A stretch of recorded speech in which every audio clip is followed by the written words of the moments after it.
Hello, everyone. Welcome to Ravenstar's Witching Hour. I'm your host and head witch, Miss Solaris BlueRaven at the helm this evening. I want to give a shout out to everybody at Revolution Radio, staff, producers, listeners, chat room, and thank everyone for tuning in tonight. We are 100% listener supported, so if you like what you're listening to, please click on the donate button. We appreciate your support, and thank you for any contribution you can make to this excellent station. I also want to do a special thank you and a shout out to all the staff and producers here at Revolution Radio, and especially Nighthawk, who works very hard behind the scenes to keep the pulse of the station going. Just want to say I appreciate you all and give you a heads up and a green light and say thank you. Another quick reminder, there will be a pre-recorded interview called Celebration of Samhain with Wiccan Elder Selena Fox on October 31st on Studio B at 8 p.m. Eastern Standard Time. So I would advise everyone to tune into that. I also have a pre-recorded children's book, which will be broadcasting in Celebration of Samhain also on October 31st at the beginning of that hour. So be sure to tune into that. I will be taking calls in the second hour. If you'd like to call in, the number is 347-688-2902 or Freedom Screen on Skype. And you are listening to Studio A. My special guest this evening is John Stormm. And John has been on the show before. It's always wonderful to have him on. I just love him. And I'm sure you will enjoy hearing him tonight as well. Let me read you his bio. John was born in 1953 in a family of hereditary witches that count their ancestry all too many centuries ago in ancient Tara. He was raised and trained in the craft as the only male witch in his family by his grandmother. He now has grandchildren of his own. He began serious martial arts training in 1963. His sensei became his father figure.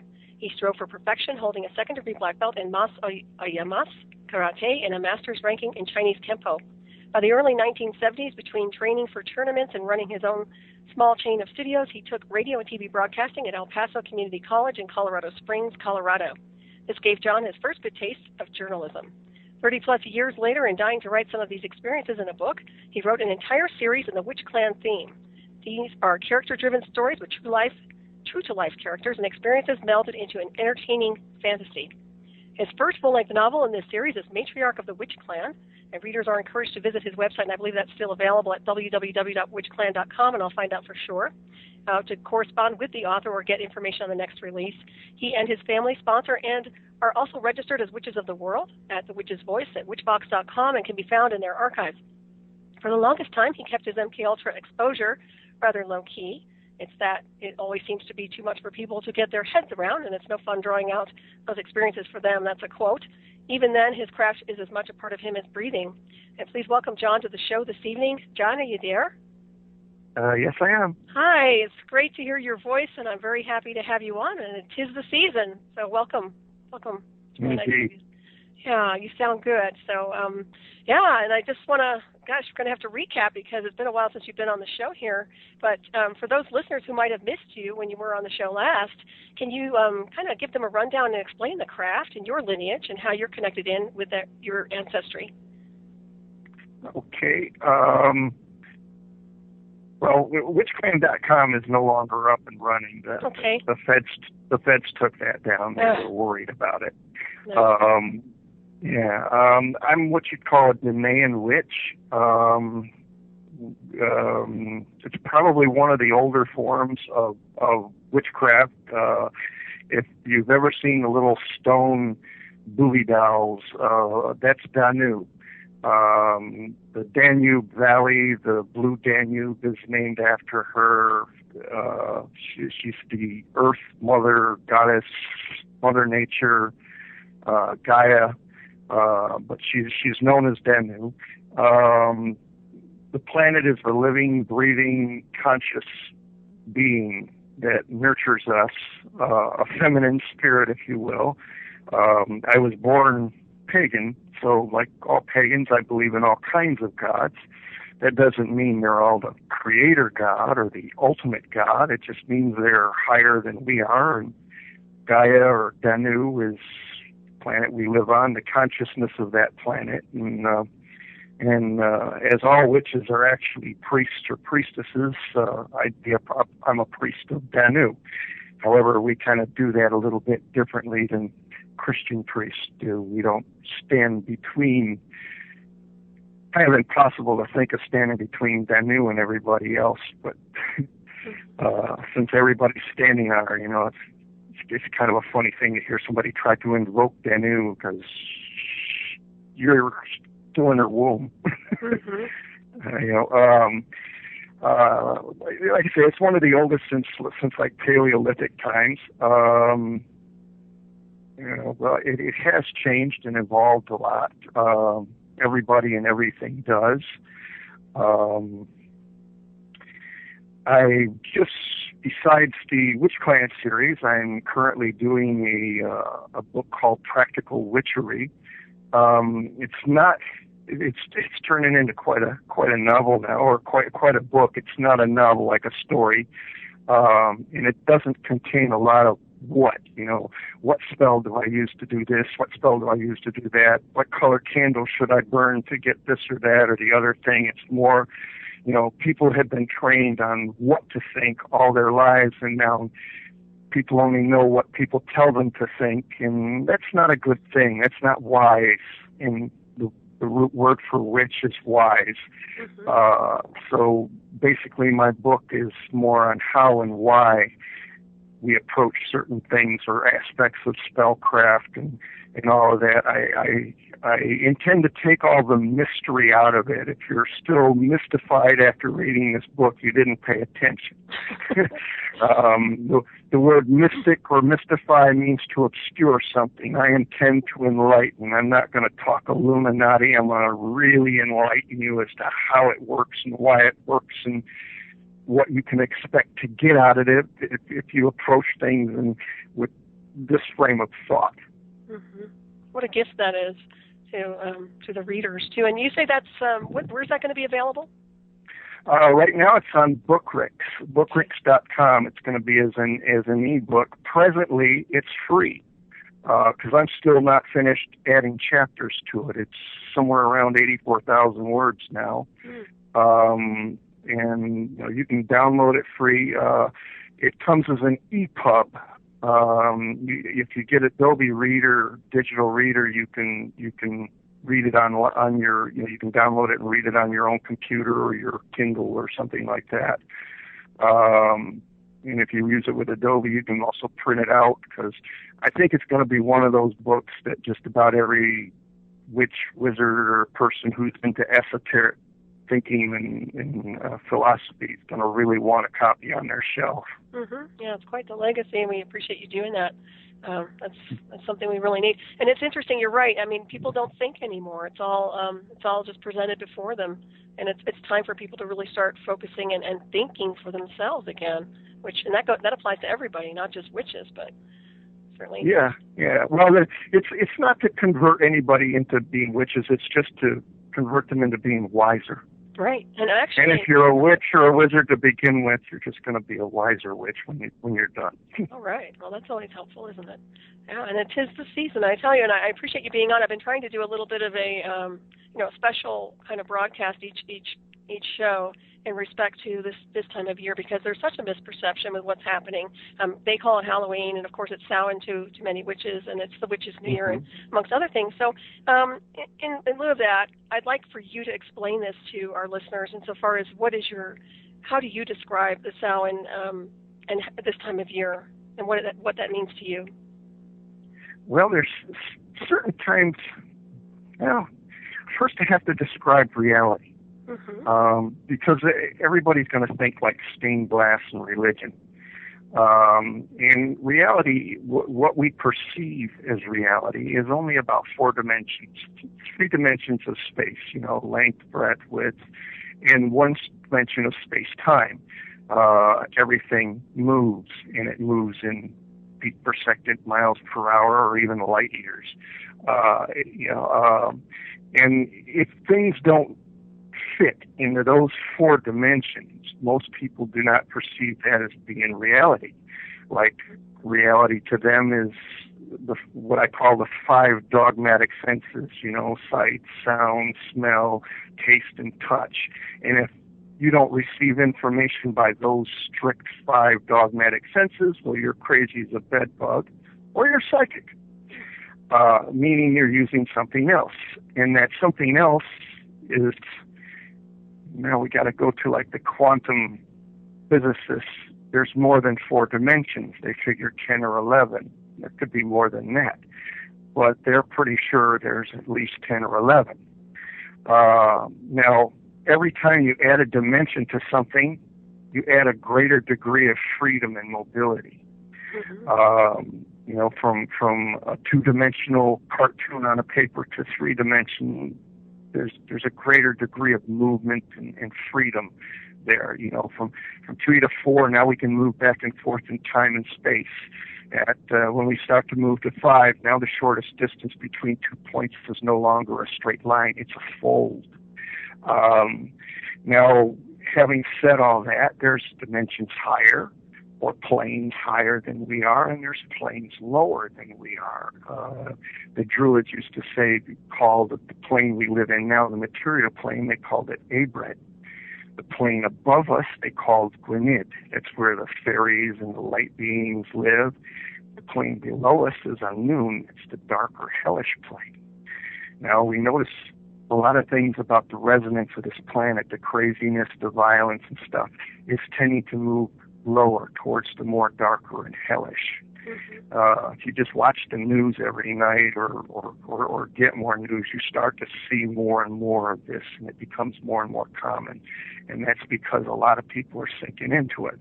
But on the other hand, we see a whole lot of people waking up to a whole lot of things, and they're no longer being fooled by the things that they're being told to think and stuff. They're waking up. They're resonating at a higher resonance. And a lot of different religions and philosophies and cultures are talking about this transition time coming, where people are going to start moving up into that higher plane, like the fairies, like the Sidhe of old, if you're familiar with the old Irish and Celtic folklore. It's more than just fairy tales. There's a reality behind it. If you take off the stained glass and everything and look at it, you notice they're telling you a deeper truth. Now, I told you all of that just so I could tell you this about Samhain. People move on. People are immortal. What operates your flesh and blood is not necessarily a part of it. It just operates it. I'm trying to remember the name of a neurophysicist that once said that he discovered, he was a Nobel Prize winner back in, I think, about 1963. Trying to remember his name. It escapes me right now. But he said his discovery is that the human brain is an organ that is designed to be operated by a ghost. Your consciousness. Your consciousness is not in your brain. Your brain is operated by your consciousness. Your consciousness is what keeps your body going. Now, when your body goes down, your consciousness transfers to another plane, either higher or lower, depending on your own personal resonance. Okay? If you're that dark kind of person, a serial killer, basically you can expect to just kind of sink down into the Annunish type plane. A person, lover of people and, good family people, community person, you're going to resonate a little higher up and towards the lighter planes. Now, during certain times of the year, certain planes are open or more easily accessible. You can probably get there if you're a decent enough witch or wizard. You can probably go there just about any time. But during certain times of the years, like Samhain for one, the summer solstice, the autumn solstice, the winter solstice rather, certain other planes open up during these Sabbats, the witches' Sabbats, and that the Druids and stuff would celebrate these at certain times, and it opens up certain areas. In this case, a lot of people talk about the dead. Well, the Celts looked at it a lot differently. It wasn't such a spooky thing. It was a natural thing. Dying is part of living. Everybody's kind of funny now, like dying is all something that only happens to somebody else, like as if they expect to get out of this world alive. The truth is you never really die. If you just think of yourself as this skin, this flesh, blood, and bone, that part's going to wear out and drop, but the part of you that makes you goes on forever. Now, during this particular time of year that we're moving into Samhain is the time when people have the veil between them and their ancestors are thinnest. And this is the time when the Celts would go into those barrows, those stone buildings with all the spirals on them, and there'd be the bones of Grandma and Grandpa and great-grandpa, and they'd be nice and clean and stacked in there.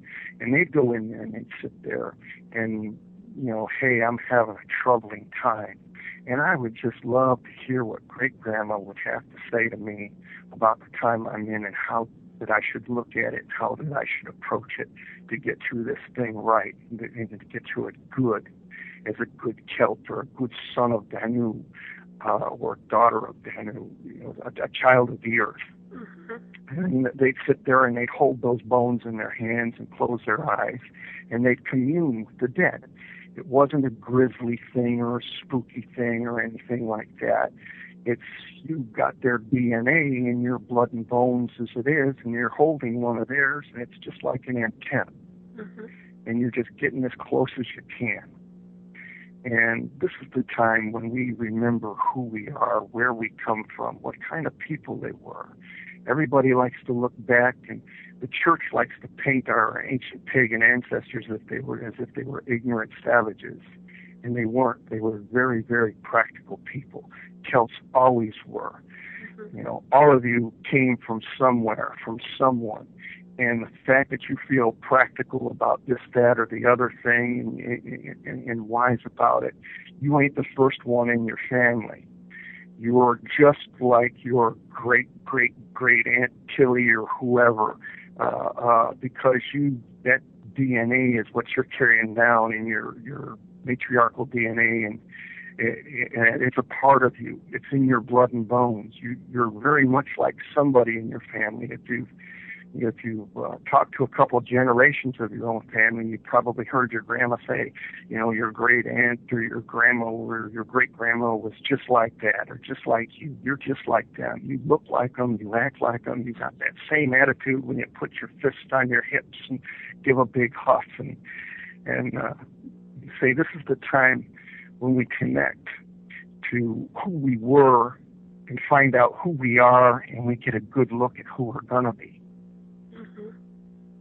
That's beautiful. I love the way you've basically embraced that so well, and it really is a very moving time of year for anybody who tunes into those ancestors.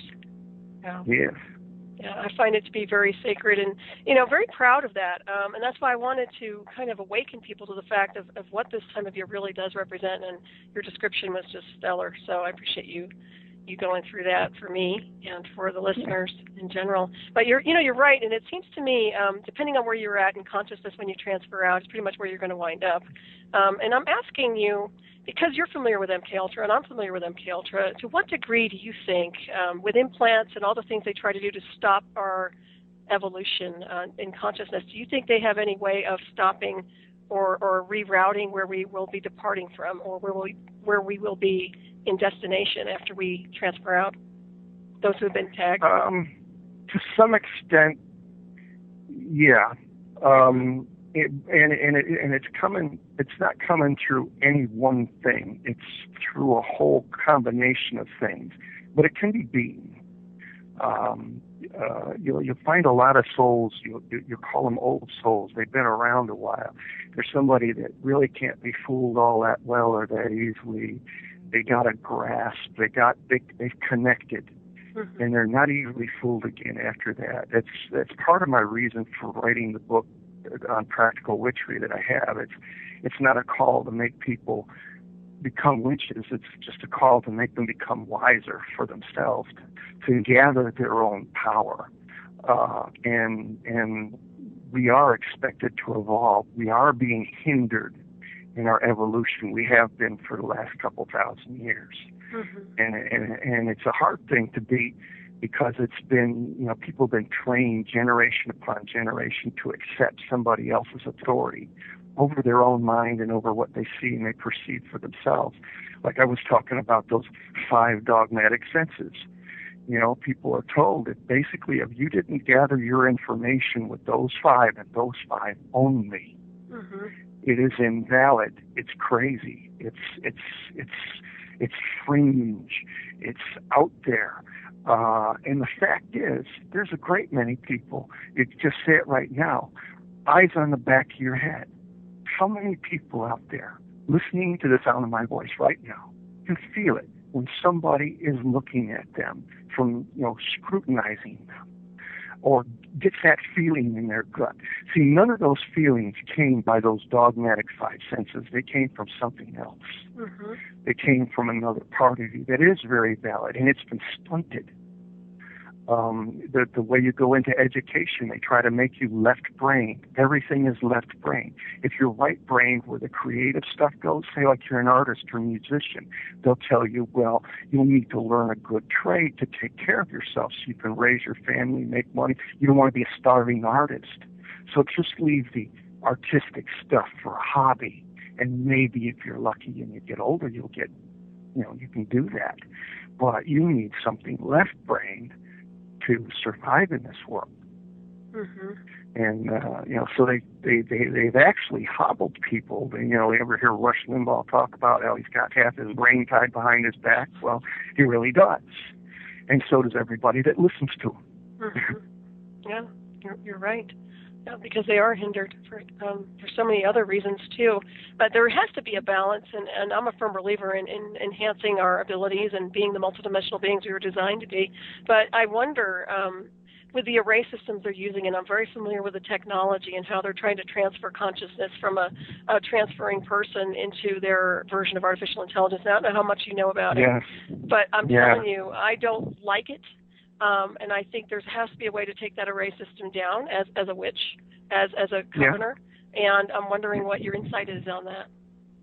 Actually, I've got a couple ways, and I even advise some of them in my book. One I call my Wraith Project, that basically attacking the warlock elite that are doing that. And planning that, you take a few nights sleep away from them by sending a wraith through. It's utilizing astral projection. I teach a bit of that in this book. Mm-hmm. I also mentioned, you want that balance you were talking about. There's ways to accomplish to get that balance of right brain and left brain. The more you utilize it, the more neural paths you set up between the right and the left brain. Your conscious and your subconscious become a bit more balanced. You have less surprises. People that are so cut off that they don't even remember their dreams often find themselves in problems, psychotic episodes, and things keep perking up, and then they go to a shrink. They got to have some other authority, somebody else who is their authority, not themselves, somebody else, to help them get their balance. They don't pay attention to those silly dreams. But as soon as they get in the psychiatrist's office, they're going to either use drugs or hypnosis, calm you down, get you to dream, and find out what the hell's going on. What kind of symbology is being used in the right brain, which is telling us what's going on, what our problems are, and what our solutions are. You got a problem, you go to bed at night and sleep on it. They don't remember the dream. So in a witch clan or in our clan, you get up in the morning, first thing you do, or you get up in the middle of the night to go pee, you reach over to your pencil and your tablet on the side of your bed and you write down, dreamt I was writing a book and some ducks came in the house.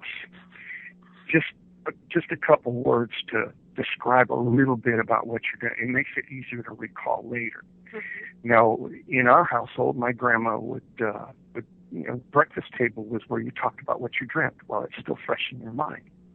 And with that, there's a number of benefits that come from it. For one, in your dreams, you are the person that you are when you think nobody else is looking. You are who you are without apology, without any hindrance, without any, nobody's making fun of you, or if they are, it's because something else is bothering you in the dream, and it tells something about you. It also, some dreams are prognostic, some dreams tell the future, some dreams tell where you're at, some dreams tell something that's in your past that's affecting you now. But when we talk about them and we get them out, we create a left-right brain balance going there. We are balanced. We are using the left brain to analyze the right brain and trying to keep a communication going up between the two halves. We become a more whole person. We become more willing to express ourselves artistically, musically, creatively. we just open up a whole thing, rather than just walk around at just that half a mind, left brain zombie. It's easy for somebody else to tell you spiritually what to do, tell you with some authority how to think or what you should be thinking. That's not practical. Don't do this. Don't do that. It makes you easier to be somebody's slave. The whole thing I want to do in my book is, and in the way that I teach, is I don't want you to be mine. I don't want you to become my kind of witch, maybe your Pope witch or anything like that. I just want to tell you how to be a better witch, or how to just be a wiser person, a more whole person. Take your own power away from those people. And when you take yours away, people start seeing, it looks like magic. It is magic. People start seeing you got more control, like a Catholic may say, you did something bad, that's why this shit's happening to you. An evangelical might say, hey, for 10% of your gross, Jesus will stop shit from happening to you. But a witch is going to say, I have the power to make shit happen. And that's found in probably the main thing that people learn about is spellcraft. And a spell is not a bunch of stick-waving and chanting so much. I mean, it can be done that way, but that's not the whole ball of wax. That's a kind of a spell. That's not the whole thing. A spell is a period of time, like a rainy spell, a dry spell, a dizzy spell, a fainting spell. And it is a period of time where an influence or influences are brought to bear to accomplish a desired goal. It is a problem-solving technique of the wise ones, the wizards, the witches, and anybody else who's wise. Mages, sages, you name it. We use this whole brain thinking, right and left halves to discover, okay, we got a problem. Recognize the problem. We use pattern recognition to tell us what's happening, where's it going to. You can see where it's going to. And we determine what is wrong and what needs to be brought into balance. So we bring whatever influence. It doesn't have to be occult and demonic or anything else like that. It can be that, but it doesn't have to be that. We've got a saying also in our family that the best spell for a cold day is a warm coat. You don't want to freeze. You do something. What influences? What resources do you have available to change the direction of where things are going to where you want them to go? This is a person that's not ruled by other people. This is a person that controls circumstances around them rather than being controlled. We do not trust luck. We make our own. Exactly. And there's so much control manipulation right now, and I think it's very important that we maintain that power and take the power, our personal power, back from the people that have been really trying to just completely suck it dry. Right. As long as they have that power over us, as long as they keep exercising it, and they do at every step in your religion, and I don't care what religion anybody is, their education, their social structure. There's always somebody that believes they have more authority over what you can put in your body, what you can do to your body, what they're allowed to do to your body, what vaccines they can give you, whether you like it or not, and everything. The more people learn to control that, take that away for themselves, when the time comes for them to pass from this life to the next, they will be in control of their own soul. They will have more power over that than anybody else. And that's how you move on and evolve as a human being, as you should. You're no longer stunted. You're growing. We get, just because we think we're wearing our big girl panties or our big man clothes and suit and stuff like that, we think we're an adult. But you're not an adult if somebody is always telling you what you can do, what not to do, how to think, how to dress, how to behave, how to do absolutely every part of your life. Well, you can't do this without permission. Right. You're not growing. Absolutely. Well said, for sure. And it's happening, across the globe. But I find your information is, well, it's very refreshing for me to hear it. So keep going. I don't want to interrupt you, but there was a lot I wanted to say about that because, coming from the test pilot avenue of mind control and psychotronic warfare, I've found personally that it has been, with the anomaly signatures that I have, it's been a real challenge. I've rewritten those things, but I still have them. And my sense is, when I transfer out, that technology will try to be interfaced into their artificial intelligence, and I don't want that to happen. Now, I want to make sure I have some kind of power or control over that, and that's one of the reasons I had mentioned it. But I think you're pretty much, I do have the power to disengage that, apparently. You will, and at that point, think of it, again, as a quantum physicist. Like I say, I'm not pushing a religion at anybody. I'm pushing wisdom. And wisdom's going to be, we're going to utilize a little knowledge here. And witchcraft is not an it is not a superstitious. I mean, when you use superstition, you use it to control somebody. Or you are controlled by it. And it's the same with religious dogma. It goes in the hand in hand, same stuff, different name, different label, that's all. But let's go to quantum physics and take a look at just an atom. What an atom is. Everything in our universe, our physical universe, including your own physical body, is comprised of atoms. All right? And atoms are composed of a nucleus, electrons that are negatively charged, ions that are positively charged, neutrons that are neutrally charged, protons, photons, quarks, all this other kind of stuff. Now, everybody, all the physicists, the academic warlock physicists of this age, this paradigm, are looking to smash these things apart to find out what the God particle is, the absolute smallest basic particle. But I'm here to tell you, it's not in the particle. 99.9999999% of those atoms is empty space. And when you got a bunch of electrons, like-charged particles flying about each other, like charges repel, opposite charges attract. It should either collapse on itself or just shoot out into space and become nothing. The atom should fall apart, disintegrate. But there's something that does hold it together. It's a consciousness. That consciousness we call God, with a capital G, the Creator. All right, by Him, or in I think it's the Gospel of John. And the world was created by Him, and by Him all things consist. They hold together. He defines that atom, what kind of atom it's going to be, and holds it together. Now, think of your atomic structure now. Like I said, I'm a pagan, not a Christian. I believe some of the things that Christians claim to believe, but I look at them as a pagan. The New Testament was written in Greek. It was written for pagans. You may call them Gentiles, but they're pagans. They're not Lutherans or Baptists or Episcopalians. They're pagans.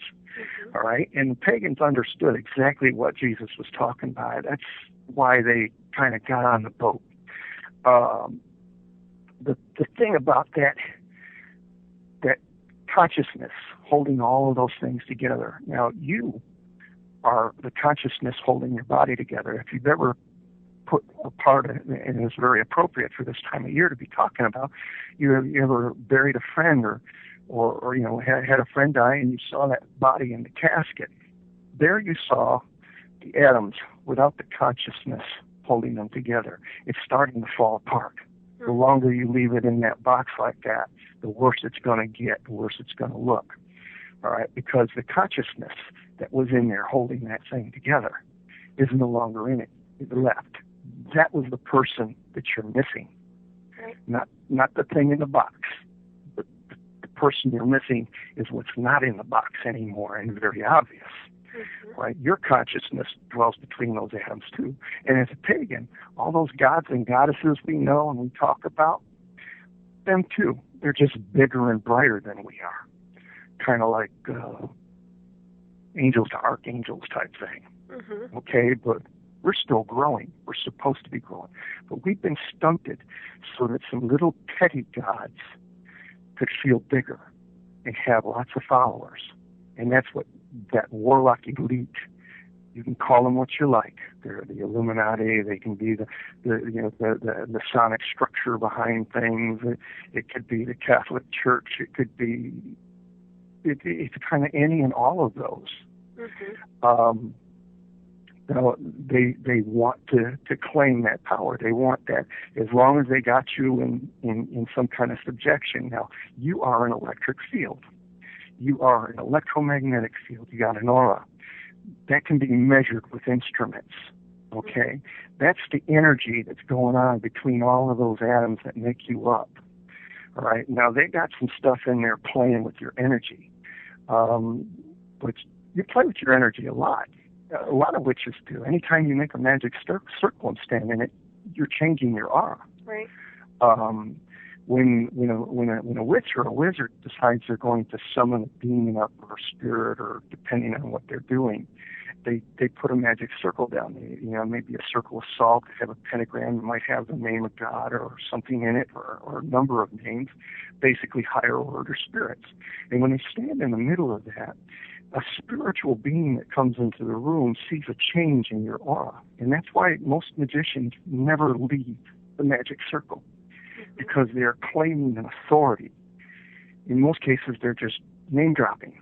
They might not actually have that authority, but as long as they're standing in that circle, as far as that spirit coming into the room is concerned, you have that authority. So he is not going to contend too much with you because you're claiming a higher authority than he is. So he's kind of small potatoes compared to the authority that you're claiming. All right, the minute you step out of that, he sees your aura for just what it is. Now, if you really had a relationship with that deity that you claimed in that circle, you would still be something he wouldn't want to touch, because you have his mark on your aura, your spirit, your soul, your EM field, as it were. You can take a picture of this with a Korean photographer. It's a real thing. It's not a mystical thing. It's a real thing, and that's who you are. And with the electronics and the stuff that they put on you, and the things that they shine on you, they are trying to mold that EM field. Mm-hmm. But the fact that you're getting your own marbles in there, your own mind, and you're saying, and you're rebelling, and you're saying, no, I'm going to study this my way, and I'm going to think about it, what I think about it, and not what you tell me to think about it. Mm-hmm. And I'm going to react to it the way, with my own passion, with my own feelings, from my own soul. This is not a physical thing. Your physical thing reflects what's in it. Yes, if your passions are high, your body, your heart rate's going to expand, your breathing's going to quicken. It's manifest from the inside out. Mm-hmm. You're not in love because your body's just thumping. There's something in your soul, in that EM field, that certain psychics can see the changes in the colors and how far out from the body it shines or resonates. Mm-hmm. This will overcome the others. Those are small electronics. So your whole body is one big bioelectric field. Mm-hmm. Those are small electronics. Now, if they had something bigger, I'd be worried. And they do. Mm-hmm. But it's not something that they can shine on absolutely everybody at that great strength, because a lot of us are pretty damn strong to start with. Mm-hmm. Now, the bulk of people, not so much. Give you a good example of how controlled they are. You can see the same politician stand up every year, lie his ass off, get caught in it, get caught stealing or in some kind of skullduggery or something like that. And every time he gets up on the podium and speaks, they will stand there and rap like he's telling them the truth. Well, he just said he was going to do this for us. And it's kind of, has he done that for you in the last 6 times he was elected? Exactly. But they'll believe it because he said so and because they're moved. He is a stronger spirit controlling smaller spirits. You ever hear of possession? Right. People being possessed? Well, it has to be a stronger spirit than you to possess you. In fact, if I astral project, I could possess you for a brief moment in time. All I have to do is get my spirit to occupy the same space as your body and your spirit. And I have to be a slightly stronger spirit than you. But I can only hold it for so long before you say, that's not like me at all. I'm not being myself. And you kick me out. Bigger, stronger spirits can do it for longer and for long, but they're going to get tired too. There's going to be those periods you find in a lot of demonic possession where the person is lucid. The demon had to take a break. Mm-hmm. He can't do it forever. He's got limited strength. It's the same with these others. And I call them petty gods, and that's exactly what they're trying to be. Mm-hmm. That's what they want to be. That's their whole thing, the Georgia Guidestones thing. They want to be gods. Right. Yeah. They're not that big. No, what about you're right. What about the electronic possession? Now, we have regular possession, and then we have the electronic possession, which is based on the artificial intelligence and the satellite-driven interface. So is that more powerful, or would you say it's less powerful trying to take somebody over? It depends on your own inclinations. Mm-hmm. If you're turned off by it, it's not going to have that much effect for you. Right, yeah. It would be kind of like finding the most beautiful man in the world, the sweetest, most beautiful homosexual man in the world, and send him to me. And it's like, I'm hardwired heterosexual. It's kind of like, I'm like the guy. Not compatible. But he's not going to lead me anywhere. Mm-hmm. Right. Yeah. The reason I ask that is because, not for myself, but a lot of people have had, forced suicides due to the duress of programs and what we would call electronic possession, which is based on psychotronic warfare. And they couldn't hold their own vibration in their own bodies, and they were forced to evacuate. And that's a forced suicide. They're weak. They don't have the tools. They've been told how to think or right. what to think, never told how to think, not told how to resist, how to look at something for what it is, and to take power. They're weak. Mm-hmm. We're not all the same. We're not all that equal. Some of us are a lot stronger and brighter souls than others. And like I say, one of my main purposes for writing these kinds of books and doing these kinds of talks is that people do kind of start wising up and getting their own, the serpent was more subtle than any beast of the field and wise. And, he's still using the same tactics that was used metaphorically in Genesis. Mm-hmm. The same thing's working for him all the time. People fall for the same crap. But not all of us. Sooner or later, some of us actually, our eyes do open, and we do wake up, and we do take control. And we do decide who we're going to follow and who we're not. Exactly. I've overcome a lot of programming myself from the ultra, and there's just things, the thought crosses my mind. When you're dealing with any ultra, I don't care who they are, even me, if you're in the same room with me, the thought of bloody murder crosses my mind every time. Mm-hmm. It is always there, but it is not something I want. The idea, I am aware of where everybody's vulnerable spots, where the weak part is on your neck, where I can strike, where I can, that will just take you right out. Mm-hmm. No matter who you are, it's there. I know every person in the room and who's vulnerable where. But the thing is in my own soul, the last thing I want to do is hurt anybody. I want you to become something else, and I want to be a part of that by allowing that to happen or even helping it if I can. Because, see, I picked who I want to follow, too, and I'm kind of partial to that creator fella, and I'm partial to Danu. I got a mother and a father. I got the Mother Nature is mine. I'm her boy, and the father of all spirits. That's my father, and it's most natural that I follow my parents, and that means I have siblings, and I have to recognize that mother and father love my siblings, even if I might not be crazy about one or two of them myself. Mm-hmm. But as far as possible, if I'm wise, if I'm older, I'm an older brother then. And it's my place as an older brother to look out for my younger siblings and try to give them a better boost up towards mom and dad as well. We all need to grow up and evolve into what we were really intended to be, not somebody's fodder or somebody's sheep or mutton or somebody's source of income tax. And we're meant for bigger and brighter things. All of us are. Now, not everybody's not going to make it. A lot of them are weak and, beyond hope of saving. Some people are actually soulless zombies. Yep. They get up, they're dressed every day for work, they're holding down jobs, for Christ's sake, and driving motor vehicles back and forth.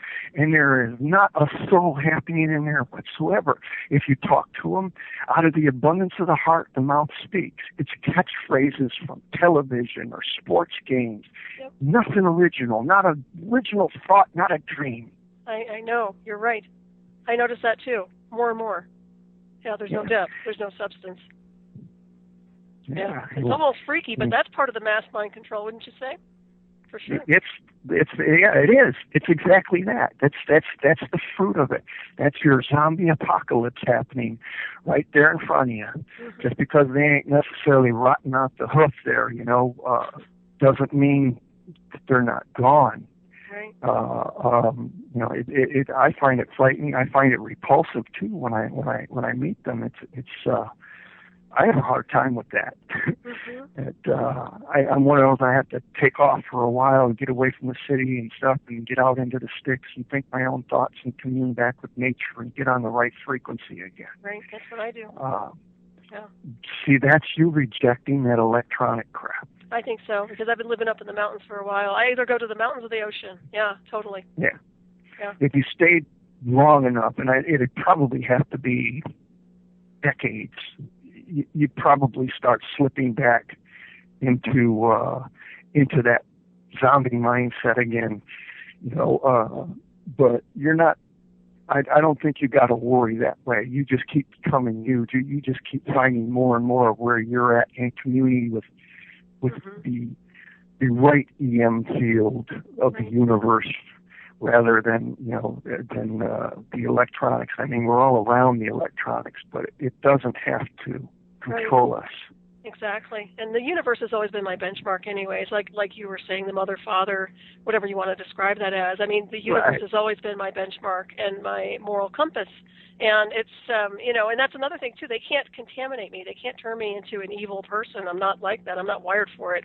Not universally wired for it. I can kill like anything. I'm a great martial artist. Oh yeah, likewise. And it's like in a situation where somebody's doing something really bad. Yeah, I'm gonna stop them. I'll if he's using lethal force, I'll kill him, and I won't have a heart. I won't miss a night's sleep about it.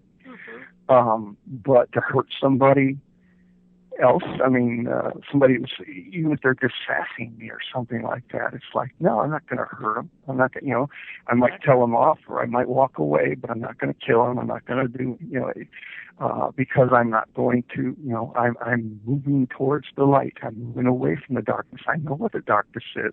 I was born and raised in it as an ultra. My first day of life was being inducted into MK Ultra. First 18 months of my life. See, they hit me when I turned, was like 2004, so I was an adult. So that was probably a blessing for me, because I couldn't be programmed that easily as a child. As a child, I think you would be more vulnerable, but you obviously were not. You seemed very solid. Well, in our family, a witch's power is in their will and word, and we've got like dozens of centuries of will and word being, unbreakable will and word. So I'm a product of many generations of that. Mm-hmm. I don't think they were aware of that. I think they were aware that was in the genetics, but they weren't aware that we were actually still practicing. Mm-hmm. The old ways, the old craft. Right. And it made a big difference. For sure. Yeah. But it's interesting. It's the same old patterning. It seems to me like whatever you call these warlocks, it's that same patterning that's happened since the beginning of man-made time, of them trying to dominate and control. It seems like they're almost selecting on a genetic level certain people to induct for MK Ultra. Would you say so or no? That's what they're looking for. They want those traits. They want in my case, they wanted somebody who could remote view. I could track down my mark. by remote viewing him. I could link to him through photographs, a file, a number of things. And wherever he was in the world, I could find him. I could get past this thing. My bones are hardened. My muscles have been spazzed with electricity till I'm stronger, faster. I'm a genius IQ. They scarred the brain stem so that I'd have an eidetic memory, and I could lock onto him, and I would not have freedom from that man's thoughts until I killed him. Wow. And there's nowhere he could go to hide from me. If he was hiding behind the door, I could shoot through the door and know he was there because I could feel him or see his aura through it. This is what they want. They want a killer that's not easy to stop and can't be hid from. In my particular case, in Duncan and a few others, they did about the same thing, and that's what they were looking for. However, they didn't know that my grandma was also teaching me and had taken me under her wing and taught me in the craft. She made me wiser to things. And some things, when they did it, it's like, I know what that is. That's this. And it's kind of like, once you know, it's easier to resist. Yep. Knowledge is power. Absolutely. Yeah, the more you know about the technology, too, the more advantage we have. And that's why I dove into the technology of the mind control and the psychotronic warfare, because I wanted to know what I was dealing with. I wanted to know what kind of beast this was. And I really decoded it very well. So I'm sure. It's kind of like know thy enemy, right? Indeed. And we're seeing an awful lot of this lately, too. I mean, just even on the mainstream, we're hearing more and more of it. Mm-hmm. So it's not a delusion or a conspiracy theory. It's a fact. Right. And it's out there as it is. And it seems like it's being wise to it. Yeah. It seems like it's targeting more vulnerable people these days, not necessarily spiritually prepared beings like you or I, but more just regular people who are really starting to feel the effects and are actually being taken over from what I've seen. Yeah. Well, this is the place where it's good for... We got a break coming or something? Yeah, we have a break coming. We'll be right back with Ravenstar's Witching Hour and my special guest, John Stormm. Stay tuned.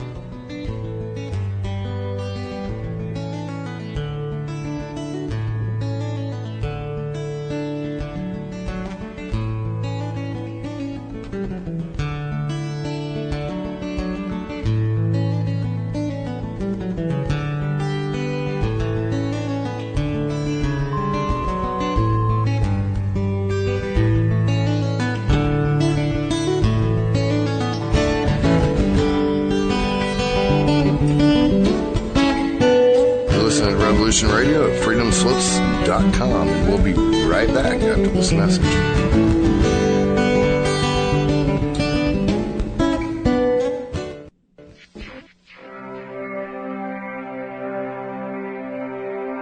Most guys freeze.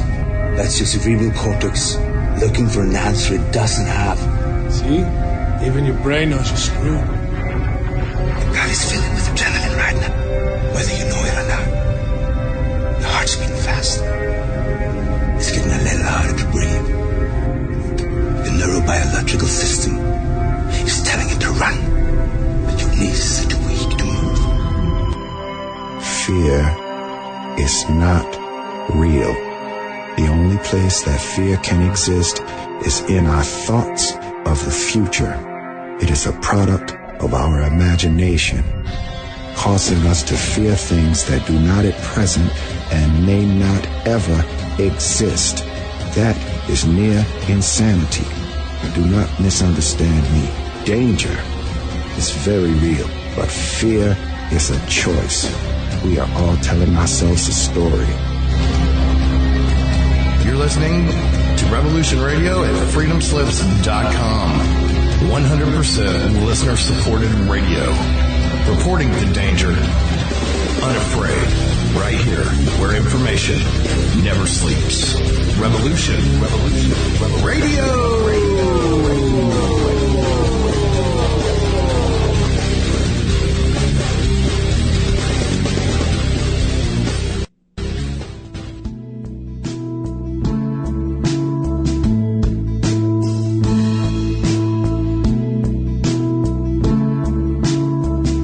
Is your data safe? Do you have the necessary information to assist you in confidently living through just about any survival situation? Is survival and gardening, off-grid living, medical knowledge, or even natural or man-made EMPs on your list of personal concerns? Do you have your documents and your personal information in a safe place in your hands where you know where it is? Well, check out our preloaded EMP-proof thumb drive. Over 3 gigs of survival documents and how-tos, plus the USDA offline food preservation website, and much, much more, including a surprise bonus we just can't tell you about here. With plenty of room left over to store your most important documents. Imagine if a megavirus or a computer failure took out your bank, or all the banks for that matter. Are your banking records safe in your hands? So when they get things fixed and repaired, you can say, hey, look, this is what I had. You have it. I want it back. Is your personal data safe? Family records, addresses, phone numbers? Well, squeeze on over to freedomslips.com. Yes, that's www.freedomslips.com. Click the banner on the homepage for the EMP-proof bullet drive to get the full scoop of everything that we offer. So, folks, keep your data safe for your peace of mind. Revolution Radio, freedomslips.com. You don't need to expect us. We're already here.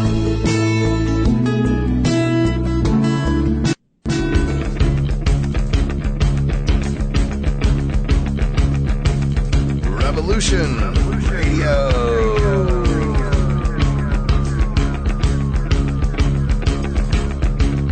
You're listening to Revolution Radio, freedomslips.com, 100% listener-supported radio, and now we return you to your host.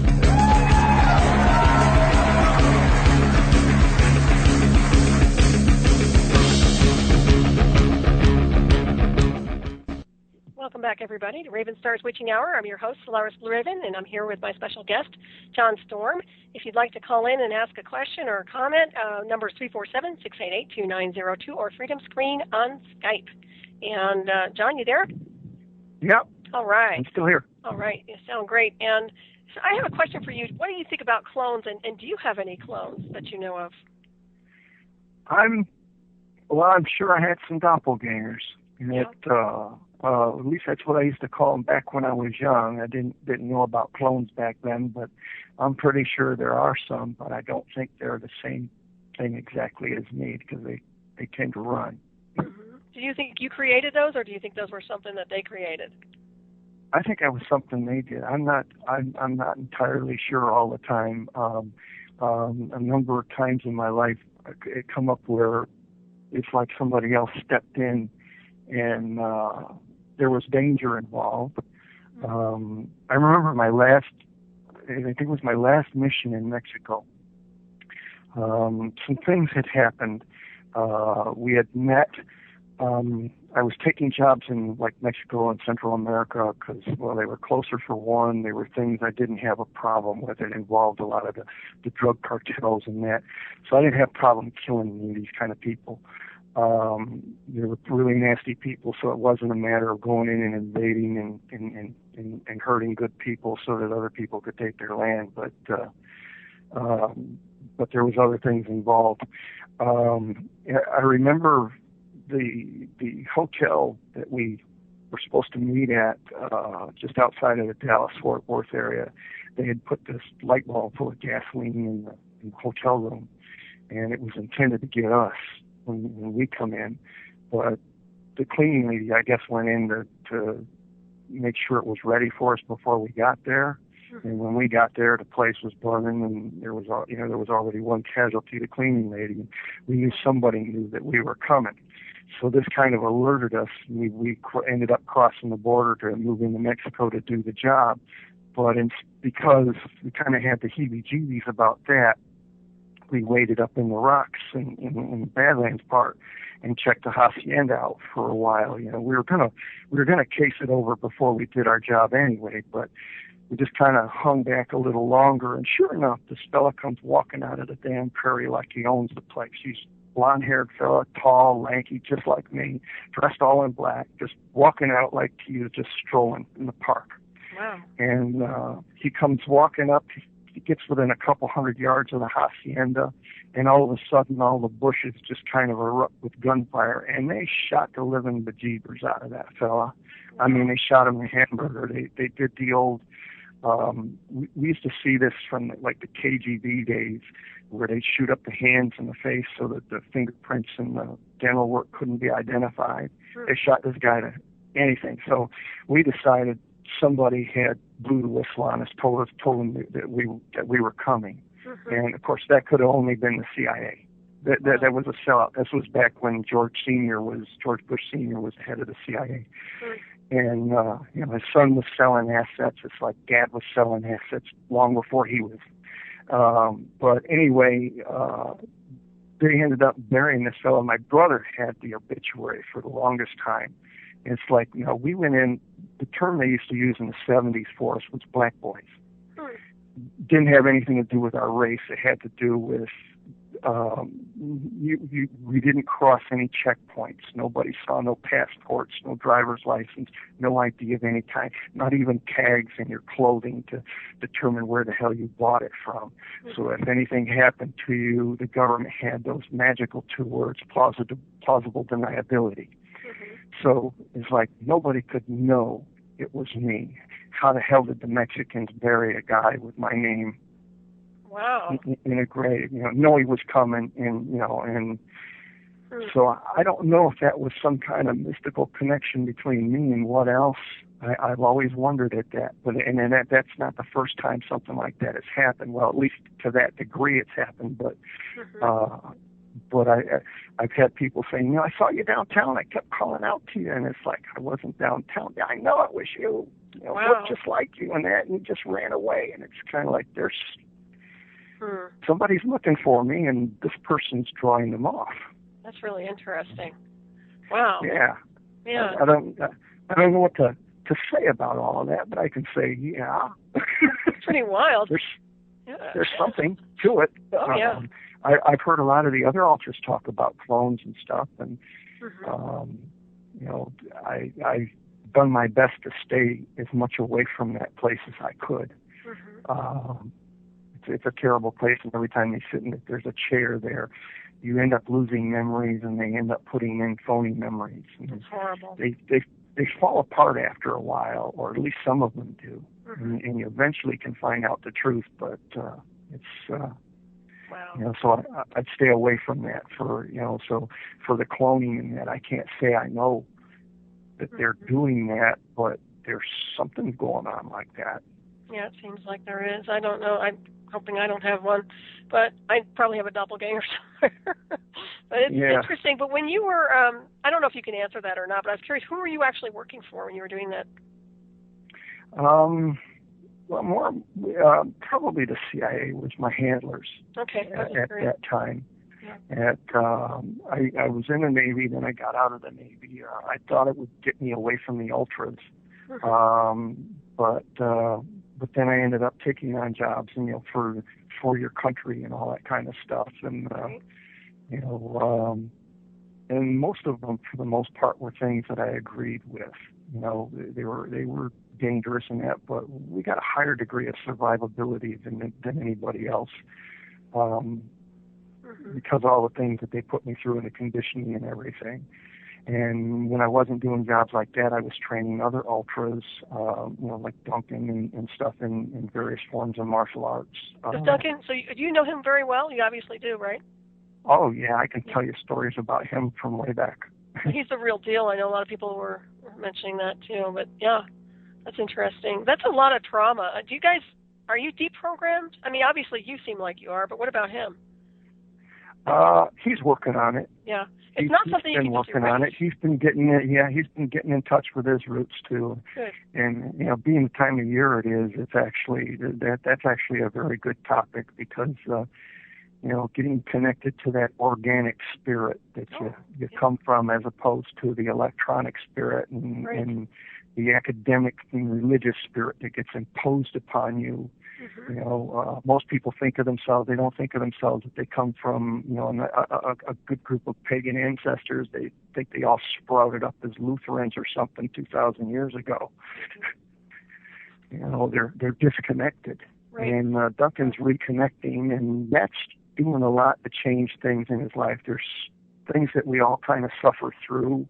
And he's got his battles with them. I'll say that for sure. But harsh programming, I mean, you're so right about the what I see is the compassion level, just acknowledging our ancestors and bringing respect to those who have transferred out. And just, when you were talking about your grandmother and your relatives, it brought a smile to my spirit, because I didn't know my ancestors, like my mother, my grandmother. I mean, my grandfather and my grandmother passed away when I was 2. But the whole concept of their lineage, I mean, I understand that I look like my grandfather, and I understand that I'm psychic like my grandmother. You know what I mean?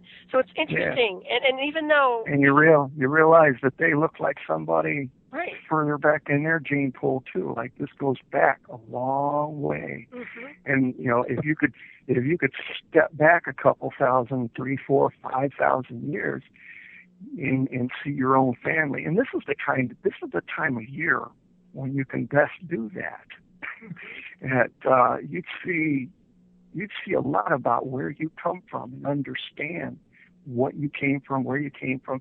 A lot of people do it with their rituals this time of year. Well, pagans do. Christians and everybody else got this other wacky shit that involves going to stores and buying shit. We have to keep it G-rated, John, but yes, we're crap. Okay, we're good. Yeah. But it's true. Yeah, that's what I mean. They're all superstitious, and there's all these murders. I can't be responsible for people who lose it during Samhain. Okay, you know what I mean? Yeah. And it seems like there are. Yeah. Okay. So people get a little strange sometimes, but those of us who are connected to ritual work, we do legitimate work that's based on a higher consciousness. So I found it interesting how that.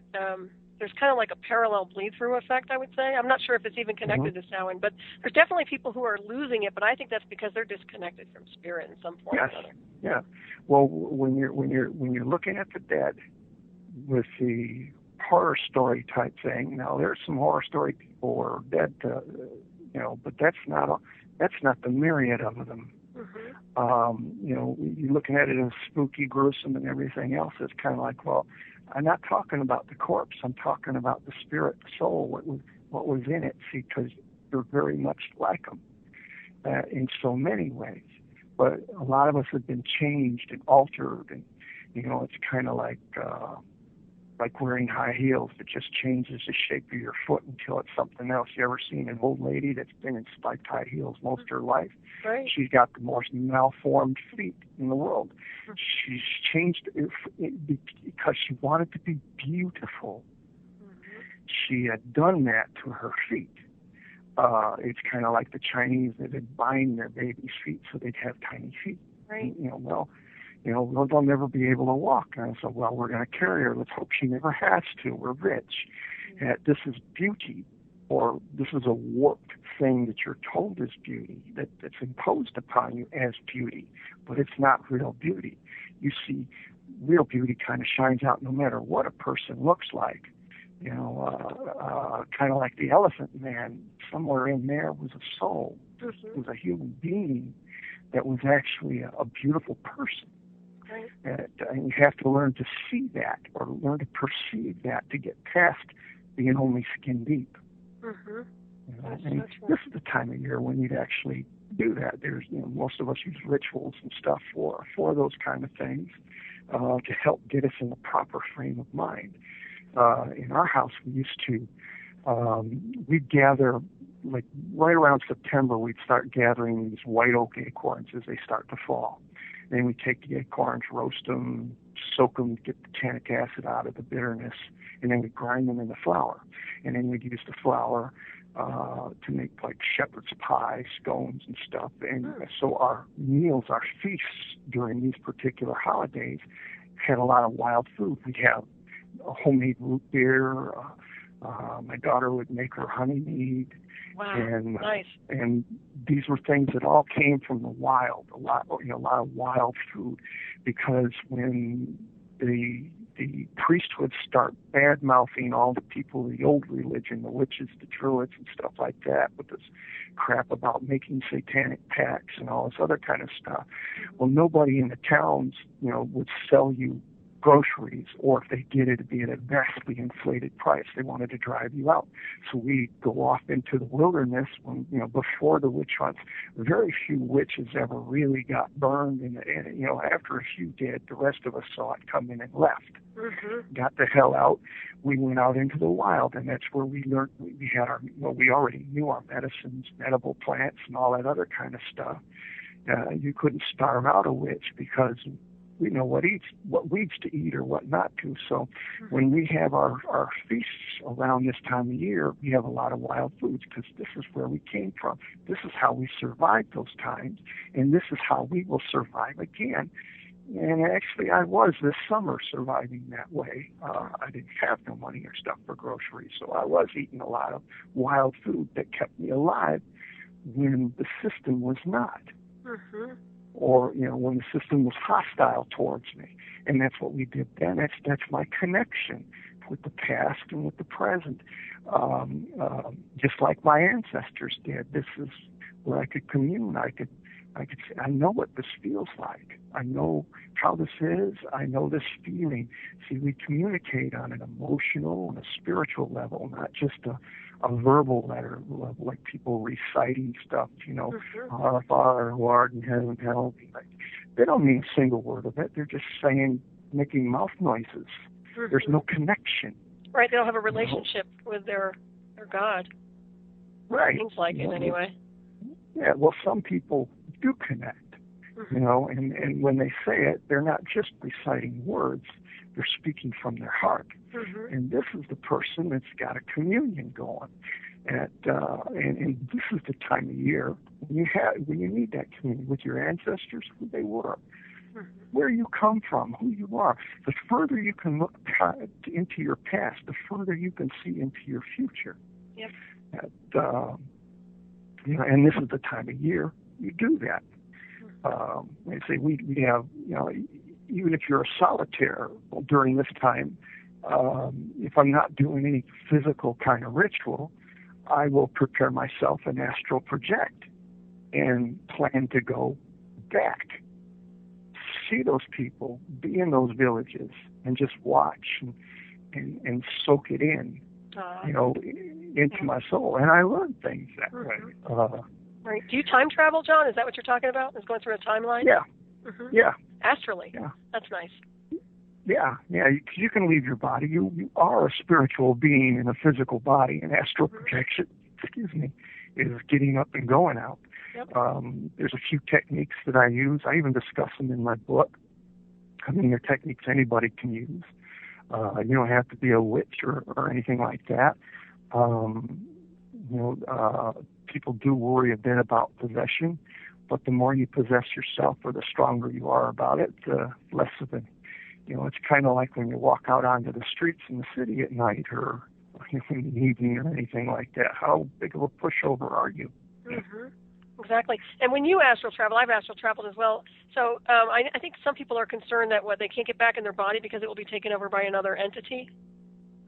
That's happened. That's happened to weak people. Now there's protection rituals that you can do that changes or that gives an aura to your body, like you're still in it or something stronger is in it.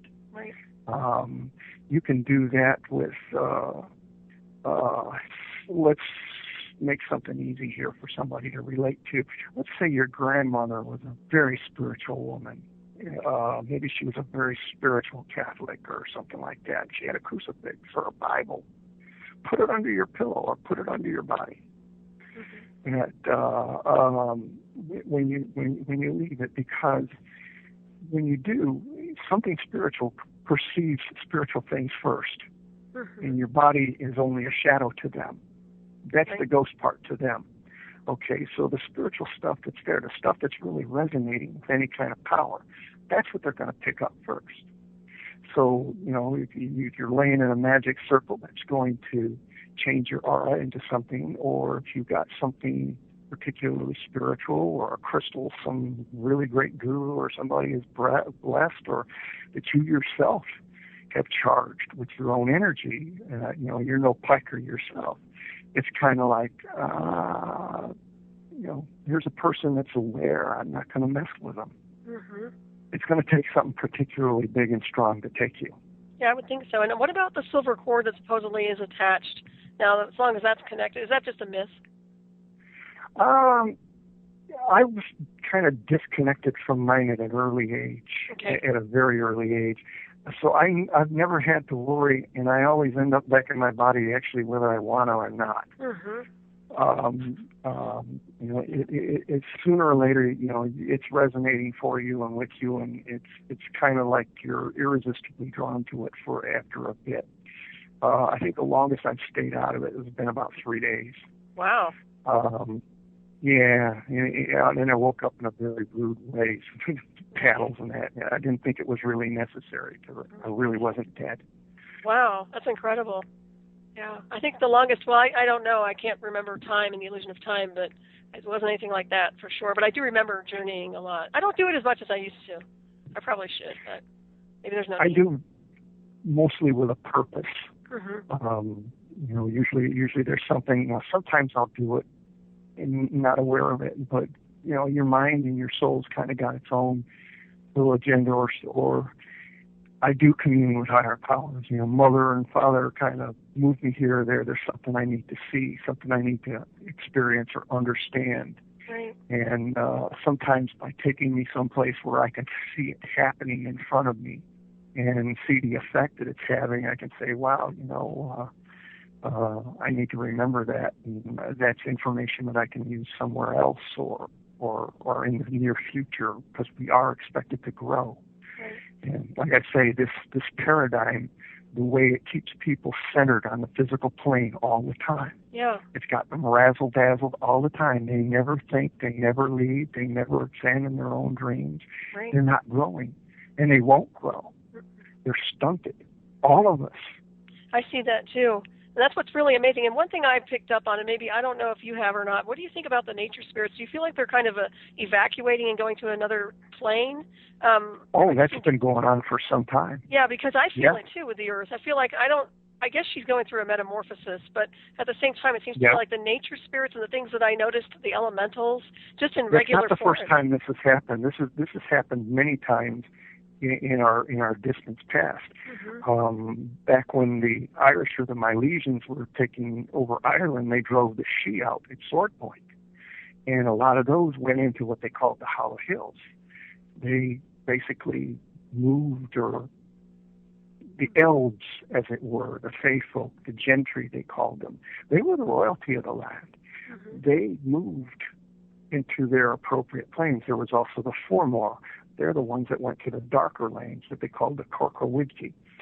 They went to the Anunish plains. They resonated down. Humans became the dominant species. Not the only one yet, but the dominant one. Before that, well, they called the Shi and that. They were called the Dawn Children. They were the ones that predated humans here. So there was that transitional time, and we're coming into that again, and we're about to head that way. I've got a really lousy handle on time sometimes because I don't always perceive it like linear. But I really believe within the course of my lifetime, we will see this. We will experience this. There will be this transition time.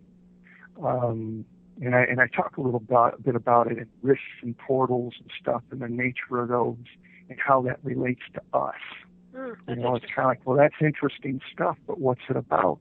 People go on to other planes and other worlds, and it's like, well, think of it the way the Christians do the rapture, and they're not the only ones that have this kind of prophecy coming up of these transitions like this. And you go to this world where there's no human being ever been there yet. But yet you got these new people starting to waking up in their consciousness. They're becoming aware. They become concerned, and other people have lost their empathy, and they have no feeling for other people being hurt or the damage they're doing. But these people wake up, and they're very concerned about the damage we do to other people, how we affect others and each other, and how we look at the world, and how whether or not we're controlled by this, that, or the other thing, or whether we'll ever allow anything that's foul or filthy or shallow to control us. Mm-hmm. And we're no longer fit to live in this world. And there's people that are so dark, they're no longer fit to live in this world either. They're a detriment to it. So it's time for them to sink into the noonish type plane, and it's time for the rest of us to raise up into a higher plane. Yep. And we need a whole, fresh, new, clean earth to start out on. Mm-hmm. And, it's just going to be like one day we're going to be there, and the next day we're not. I agree with that. Yeah. That's the transition. This is what the Christians would call the rapture. Right. They think it's just going to happen to the church, and it don't have a damn thing to do with anybody's church membership. It has to do with their spiritual place. Right. What they resonate at. What frequency is it, high or lower? Or, you hear in Revelation, he talks about the church of Laodicea, this last church age. He says, you're lukewarm. He says, I'm going to spew you out of my mouth. I wish that you were hot or cold, but you're lukewarm. Mm-hmm. And we're not cold. We're hot. We're passionate. Yep. We're there. We're moving to that other. Those cold fellas are moving to something else. Mm-hmm. And those lukewarm fellas, I think they're the ones that's going to be staying here for the shit hitting the fan. Yeah, and I don't want them taking me down. I know they'll try to take as many people with them to their man-made hell, and I'm not planning on going and joining them. So, yeah. And that is precisely what it is, a man-made hell. Yep. It's not something God did. It's something man did. People chose it for themselves. Totally. We have a caller here. His name. Hey, Olive. Sure. Olive. Hey. Hi. How are you doing tonight? Hello, Solaris. Hey, thanks for taking my call. Hey, John, I've been listening since the beginning. I have a question for you, something I heard about 10 minutes ago here, and that's where you said that astral travel, and that is all right for our spirits to leave our body. It's my understanding that when your spirit leaves your body, then if you are not home, who is? It's just there. There's a residual effect. It's like even when you're actually dead, if they catch you within so many minutes before it becomes irreparable, there's still a chance for you to be joined back to it. In this case, it's not a complete, not like 100%. It's like 99% or somewhere in there. There's a residual left there because now you're not operating on a simple 3 or 4D basis. You're operating on 5D. And there's a link. It's like also going back to quantum physics. Electrons, there's no such thing as a single electron. There's always an electron in relation to a specific atom. And that atom, that electron, is not there all the time. Sometimes, the only time it's there is when we're observing that atom. Otherwise, it is somewhere else in space. At maybe another time, another plane, another dimension, because we are multidimensional, and that's the aspect of that spiritual aspect. Time and space don't have the same thing. Now the shortest distance between 2 points is no longer just a straight line. It's a fold in space, and there's more physical laws that apply, greater freedom. It's not like we're breaking. It's kind of like let me give you a little three-dimensional physics. The law of gravity, what goes up must come down all the time. It comes down hard, it comes down fast. But anything you throw up comes down. All right? Now, but there's another law. Now, it doesn't break or defy the law of gravity. It's the law of aerodynamics. It takes factors as lift, weight, thrust, and drag, and we create controlled flight of a heavier-than-air vehicle. It's not defying gravity, it supersedes it by another valid law. Now, when we've taken more than just these 4 dimensions and we added a 5th, now we got another set of laws that can supersede the old laws. And that's essentially what we're doing when we astral project, because it's now more of a 5D thing or 5D plus. Well, let me just ask him this, and then I can listen offline.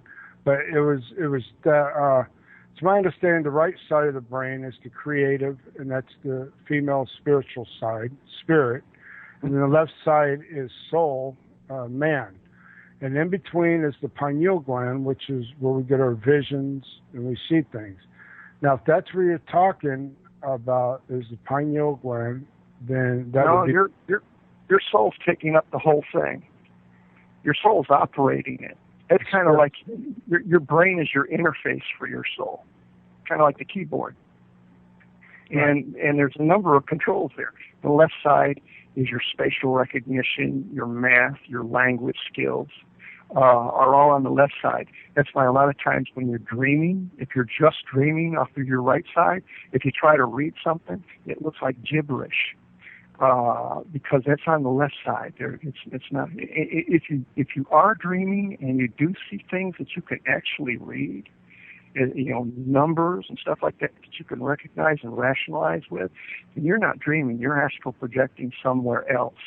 You may be in this universe, or you may be in another universe or another plane, but you're actually someplace else because both parts of your brain are working. Your whole mind, your whole awareness is on it, not just the right half. The right half has that creative, it has colors, it has sounds and all kinds of, all that kind of stuff. And yes, your pineal and that joins them, or that stem between the two hemispheres. A lot of times when they want to create geniuses, like in the MK Ultra program, they use a form of training they call hemisync. It allows both halves of the brain to synchronize to each other. There's a cute little technique. You ever seen these little GIFs on the computer that revolve? And if you look at it one way, it's revolving clockwise. And if you concentrate, you can make it turn around and revolve counterclockwise. That's switching halves of your brain at will. And the more you can do that, and the easier you can do that, the easier that you can switch between both halves of your brain and coordinate the two of them. Nice. All right. And thank you, Alla, for calling in. Thank you for taking my call, Solaris. Yeah, no, I appreciate you calling in anytime. And Painter, Matt Painter, say hi. Evening. Evening. Do you have a question? Well, I did, but he answered it. But I'll ask another one now. Okay, yeah. Once you realize that you're able to control both halves of your brain, is there anything that we can do to sort of like strengthen it? And Oh yeah. There's a number of things. We kind of grew up with them. For one, that little trick with the revolving GIF, making it revolve in the other direction and changing its direction back and forth, that helps you switch back and forth easily from left to right brain. That's a nice little thing you can do just staring at your computer screen. Make the thing revolve the other way, and then change it back. There's some tricks that you can do in line if you're having difficulty doing that at first.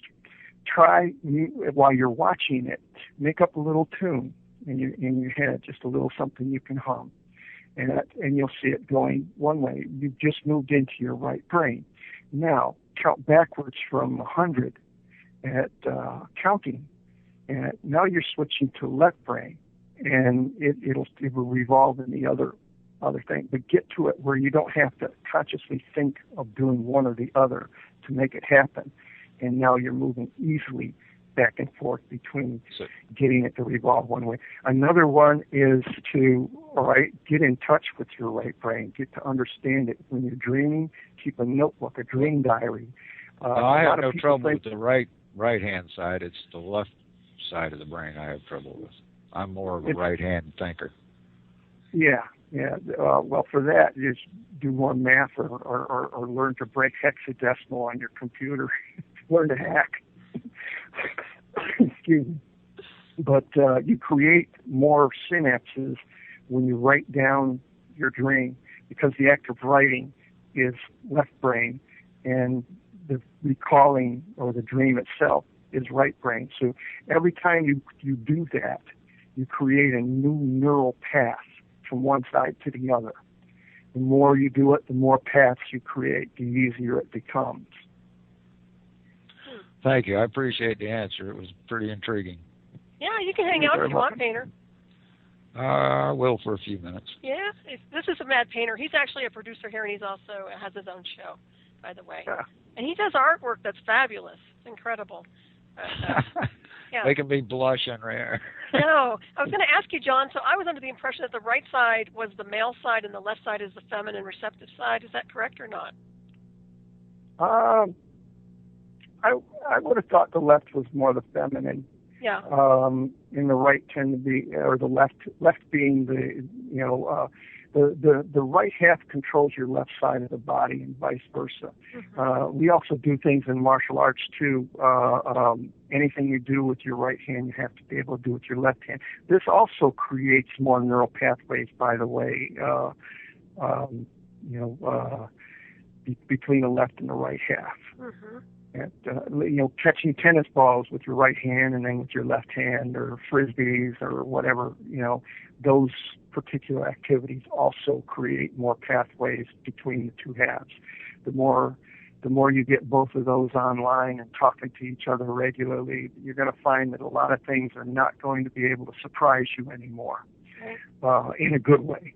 And you will see your own little frailties come to mind quick by themselves without somebody having to tell you.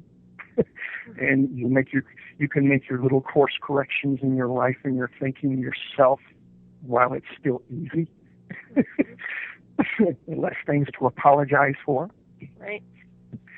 You'll become aware of more things that are going to happen before they happen, because the intuitive side and the pattern recognition side are going to be sticking to each other rather regular, and you can, some minute somebody opens their mouth, it's kind of like, I know where that's going. Mm-hmm.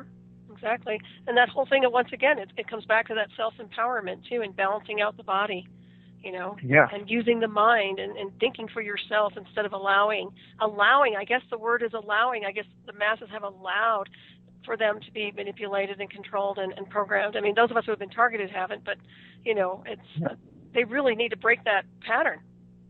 Yes, yeah. To me, it was a strange thing when by the time I was really broken loose from, they called me renegade, rogue, off the reservation, as it were, when I kind of broke loose of the programming and that. But the thing that kind of surprised me most is the more I looked around, is like, sheesh, I was drugged, traumatized, electrocuted, and everything else, and to be programmed a certain way, sleep teaching, and here you people are just going to work, going to church, watching TV, and you're worse than I am. Yeah, isn't that funny? I mean, I feel the same way. I've gotten through stuff that's made me normal. I mean, I was normal to begin with, but you know what I mean? It probably would have driven everybody else insane. But that's pretty interesting. Yeah. I see that too. Yeah, they can pay their taxes, and that money's being used to use these drones, and these guys are firing hellfire missiles at people that in other countries that we're not even at war with. Imagine going to a country you got no business being inside, and you think this guy doesn't like Americans. Well, he must be a terrorist. And you fire one of those hellfire missiles into his home while he just got home with his home and his family. His wife and children are with him, and you just hit them. And then you wait up there for a little while for the neighbors to come running and see if there's any survivors, and you give them a double tap. And this is okay with people. They think this is patriotic. We're like freaking American heroes. And it's like, how do you think that? How do you allow that? Why aren't you? They'll send me things, save the puppies, save the squirrels, save the baby seals. It's like, those are human beings. Yeah. And it's okay because you suspect they might, some idiot in a freaking shack in Langley thinks, with a joystick in his hand, thinks they might be terrorists. They might be anti-American. It's like, after you did that, I know that whole community would be. I would be. Yeah. But this is okay with them. And it's like, geez, which of us is the psychotic killers here? Mm-hmm. Me? Sure, the fellow paying his taxes regularly, I wish everybody would opt out on that one. But, it's like the Eye of Mordor, too, because now the Eye of Mordor in the United States is turning on its own citizens, whether they realize it or not. And, well, I wouldn't call them citizens. Now they're giving drones to the cops. They're giving them urban tanks and all this. They say, we haven't got any money to run the government or to give you food stamps or anything else. But we got all kinds of free body armor to give the cops, hollow point bullets, drones. They're giving this stuff to all these police stations, and it's kind of, this is okay. Right. They don't have money, but they got money for this. They don't have money to feed you. They don't have money to get you good hospitalization. They don't have money to run the government or leave the parks open, but they got money for this. Yeah, and that's all that linear, too. It's all part of that density. It's all part of that limitation in energy and consciousness, which is what we were talking about. That's another thing. It's a trap. Exactly. That's what's ruling them. Yeah. They're under a spell. Yep. They're literally under a spell. I agree. They're ensorcelled. Yeah. And the only way to break that spell, well, they would have to wake up and out of it themselves, I would imagine. Yeah. Do you think it's kind of like a disease of the soul? Yeah. Well, it's a period of time where certain influences are brought to bear to accomplish a desired goal. And basically they're using what influences they got: education, religion, the bully pulpit of politics. We got this right hand, you can go into the slaughterhouse through the right-hand door or the left-hand door. These guys are good, those guys are bad, those guys screwed us last time, we're voting for these guys, they screwed us this time, so next time we're voting for the next guy. Everybody for the last 60 years that I know of has been voting for the lesser of two evils, figuring they were going to get something other than evil. Right. That's so true. And the only way to break that cycle is to just walk away from it. Yeah, yeah. I mean, as sad as it is, and we have to show what it's like to actually stand up for the person. And it's going to look like magic to a lot of people. And I even go in my book, I relate a lot of things to the old craft. See, it wasn't stupid. What you use as pharmacology now, that's literally sorcery. Now, it's not like sorcery was really a bad thing. It has good uses. But the reason it got its bad rap was back in the Warlock. Now, Warlock meant oath breaker, okay? These words are, they changed the meanings of these words in this day and age, and people don't know what the hell you're talking about. You can speak it as clear as you want. I could say Warlock all day long, and what's going through their mind is something else. Like if I say witch, they think it's green-faced hag, and they're not thinking it's the Gaelic word witcha, which means wise one. Warlock is an oath breaker. Everybody that went to, if you had a library, you had a college because you had curriculum. If you had a college, you had a mystery school, higher education. And if you went to the mystery school, you took an oath like a doctor takes, Hippocratic oath that he's going to take and use his craft for the health and well-being of anybody that comes to him. Well, that's true of all the rest of the craft as well. You take an oath that says you're going to take what you learn here in this higher learning, and you're going to take it back to your community for the benefit of your people and not for personal profit at everybody else's expense. Well, during those days, there was a bunch of sorcerers, and they decided, hey, I can make good money. For one, we can keep Grandma addicted to this stuff, and we got a steady thing. Maybe she doesn't really need it. It's not good for her, but it's the best way to talk to her great Aunt Tilly from the dead or something like that. Or we can poison people, slip a little of this in there and, take their inheritance away from them. And this is where the sorcerers began to get a bad name. It's become as an evil thing, as poisoners. But like I said, the New Testament was written in Greek. And when the word that they use for sorcerers is pharmakeia, which is the same word we get pharmacy, pharmaceuticals. It's what that craft was. Necromancy wasn't what they make it out on the Sci-Fi Channel to be. There's a bit of that involved, but it was a study of anatomy and everything else to know how to deal with the human body. Knowledge is always power. The more you know about it, the more you can help. They were doing trepanning. They were doing brain surgeries. There was actually evidence of them taking people's lungs out and cleaning them and putting them back in. And the fact that the scars were healed says that they lived. Wow. Fabulous. They were doing that 3,000 years ago. When those libraries got burned, it was to leave certain people as the authority and the only authorities around. Yeah. And then the world went into a dark ages.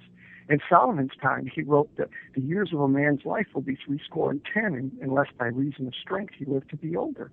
That's 70 years. That was the average life expectancy about 3,000 or 4,000 years ago. But back during the Dark Ages, shortly after they burned down all the libraries, people were so ignorant and so filthy and everything, not unlearned, that a guy was considered old at 40. Wow. And we finally kind of got out of that. But we went into that Dark Ages because we destroyed the knowledge, the information. The knowledge is power. There's a saying among the warlock elite that also goes with that little one-eye thing in the pyramid, is in the land of the blind, the one-eyed man is king. And if you can keep everybody blind, you can rule them and lead them all over the place that you want. They'll do anything you want. You take them anywhere you want. They won't even know you're in a bad place. Yep, that's what they're doing. It's exactly what they're doing. It's how they run this. This whole paradigm is like that. So I include a lot of that old craft terminology and kind of up the ante a bit as to what it means in modern time. Show you how it worked then, how it's working now. It's the same thing. Once you understand what it is, it's harder to look it on you when you see it coming. You know, when you see that guy balling up his fist and cocking it way back, you don't just stand there and let him hit you. That's right. Counterattack. You learn to duck. Or yeah, exactly. Counter that. It's really interesting. I'm really appreciating. I can't believe how fast this night's gone by. My goodness. But man, it's fabulous to have you on, John. I just have to have you back. But you're right. I mean, it's as far as the transition and what people are calling what's happening on the globe right now. Yeah, I see that happening in our lifetime as well. But is your impression that mankind will go extinct, or do you feel they're just going to go into another a place maybe like where they belong due to their consciousness or their behavior? Oh, I'm sure I'm going. I've already seen it, and I've seen it. I've been there. I can't wait till the time I go over and stay. There's a chapter, I think it's around chapter 19 in that book. Mm-hmm. Like I say, it's free now if you want to check it out on bookrich.com. That's centered in Munich, Germany. But at chapter 19, there's a chapter called Rifting, How To. Check it out. It tells you something about that and how that works, a bit about resonance, and I get into the scientific fact. I don't just leave it to mysticism. I mean, it can tell you something you think, well, it's just mystical and something we'll never understand. No, I want you to understand it. I want you to take a look at it and get a hint at what you're looking at, and in your own mind start to study it and understand what it is that's happening, because I'm sure you're going to see it too. And John, how do you spell that? I mean, how do you spell it on that site? What's that? The website, how do you spell it? Bookrix, Bookrix. RIX, as in, okay. All right. Yeah, there's some links on my Facebook page too. Okay. And I got a lot of stories and stuff there. In fact, if you look over in my albums, one of my albums is listed my stories. And I got all of them on there, links to each individual book. I probably got about 14 books. A lot of them are just short stories and the fantasy, but even those, they're made to entertain, but they're also made to show you something real. Mm-hmm. I have to applaud you for everything you've gone through and how you've gotten through this. The MK Ultra is just amazing to me, and I just want to tell you how much we appreciate you. I certainly appreciate you being on tonight, and just your wisdom alone. I mean, all that you've acquired in knowledge, and you are a wellspring of data. I consider myself to be pretty sharp and intelligent. Boy, I'll tell you what, I could listen to you for hours. You're going to love this book. Yeah, I am going to love this book. It's going to be one of my grimoires. Take it, print it out, get a copy of it in your library. So sometimes when batteries and electricity don't work, yep, it'll open up things for you that you won't just understand how it's a spell. You understand how to counter it, how to make your own, how to set up your own rituals, even that'll work. That'll actually do something for you. Right. And they say, there's that saying, we spend our whole lifetime preparing for death or the transition. I don't know if it's necessarily death or not, but we do spend our lifetime, or we should be, preparing for the transition of another state of consciousness in another form. Would you agree with that or no? Well, for a witch, that's what you're doing your whole life. You're building power. You're building, and that power you're taking with you into the hereafter. There's, people try to save money and buy stuff and things like that. That stuff for here and now won't do a damn bit of good in the hereafter, and that's going to be a lot longer than the few years that you're spending here. You are an immortal soul. You're intended to grow into something a lot bigger and vast than what you are now. Can a caterpillar understand what it's like to be a butterfly? But he's going to be a butterfly, and that's true of all of us. A witch is building up power, building karma. See, I know whether I charge nothing for this book. I mean, when I get it finished, I'll put it up for like $1.99, so it's available all over the globe, like Amazon and all that other kind of stuff. Small peanuts. Because I'm not really out to make a buck. A buck isn't going to do me any good. I'm out making karma, because if I affect you in a positive way and you start growing and you become mom and dad's boy or girl too, see, that's my karma. That's my paycheck somewhere down in a really big and meaningful way. And this is like a great thing that I'm building. There's a kind of rich that money can't buy. Yep. Yeah, you're teaching empowerment, self-empowerment, self-awareness. That's what I want. That's my agenda. And that's priceless, and that's something that no one can give. I mean, insofar as these cabals and these mainstream organizations, They can't give that. They don't even know how to teach it, and nor do they speak the language for it. Well, unless they can personally make a profit of it, they're never going to. And they got to see the profit in the here and now. Like they're going to take a U-Haul with them when they go to get buried. Right. Well, they'll try.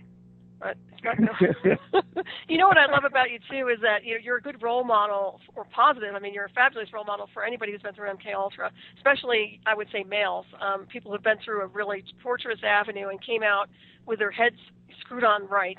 And not out as monsters, not going out there as the monsters that they wanted them to be. That's huge. Yeah. It took a lot of work. It does take a lot of work, and deprogramming is not easy. I mean, that's not something that can be easily done. I mean, so I applaud you for that, and just your wisdom alone. And we are getting ready to wrap this up a little bit, but I just wanted to thank you again for being on tonight, and I look forward to having you back. I really do, and you're just I just love listening to you. And I want to thank everybody for tuning in tonight, all the callers, and, of course, Mad Painter and everybody who called in tonight. Thank you, Olive. What's that? I have one more quick question. Go for it. Do you know anything about the master's mark in the palm of the hand? The who? A master's mark in the palm of the hand? I got a lot of marks in mine, but I've been wielding swords and knives and you name it for a long time, so I got all kinds of marks. Okay. So are you familiar with that at all? The symbolism in the hands? Okay. No, I'm thinking more of Jesus, and I think of him as the Word. All those atoms, the thing that keeps atoms from our hand from passing through, empty space of physical objects, is that all of those atoms, those particles in those atoms, were set to vibrating. It's saying in the beginning was the Word, and the Word was with God, and the Word was God, and we beheld Him, in the flesh. That's who the Jesus or the Logos was. There was the Creator that made all those particles, set those atoms to going, and then there was the Word or the vibration that made those things vibrate and made it like a solid reality that we have now. There was not anything created that wasn't created by him. So when I think of the Master's hands, and I think of that, like I say, I am a pagan. I think like a pagan. I do believe some things that Christians do. Maybe not the way they do, but I've got a great deal of credence for Jesus as to who he was and what he was. Mm-hmm. Yeah. That's what I think of when I think of the marks. Well, to me, Jesus wasn't a Christian. I mean, I know the Christians would argue that. No, he wouldn't like most first century Christians wouldn't recognize a Christian. Yeah, he would probably be condemned like a witch easily. Yeah. And when I was little, that's what I thought he was. Yeah, I mean, truly, he was a mystic. To me, I mean, obviously, a mystical scientist. But you speak of the universal sounding, is what it sounds like you're talking about too. As far as the word and the sounding, and that's all frequency. Yeah. You're so correct. And these guys want to play, little gods here on this world, but they just can't do it. They can't compete against the universal power. Absolutely not. And once you're aligned with that, you got the power you need to. You got the power you need to break free. It isn't going to hold you. It can't. And when you start communing with that, and you, like I say, get to that organic spirit rather than that electronic one. Totally. And there's it can't stop you. It's not strong enough. And the electronic one has no soul. I'll tell you that. Well, you know that too, but I certainly know it. Right. It's an empty vessel. Right. It's horrible, honestly. As a test pilot for that technology, it's soulless. It's Yep. Yeah. That's why people suicide all the time. Yeah, because without spirit, there's nothing there. I mean, what's the point? No. Yeah, totally. And I just, before I forget, I just want to make sure everybody stay tuned for Shiny Side Out with David Dunger and Becky coming up next. And I'm sorry, David, I think I've pronounced your name wrong for a very long time, but I did pronounce it correct tonight. And next week, I will be having Rich Martini on, who is an American film director, producer, and screenwriter. So make sure you stay tuned for that. But we've got a few minutes left here. And is there anything else you want to leave our audience with tonight, John? Real quick, why don't you tell everybody how they can get a hold of you and website? Yeah, you can get me at on Facebook is probably the easiest, or bookricks.com. If you are a writer or a beginning writer, that is a great site to join. You can publish your own books there. They've got great contests, good prizes, good money prizes, some of the best around.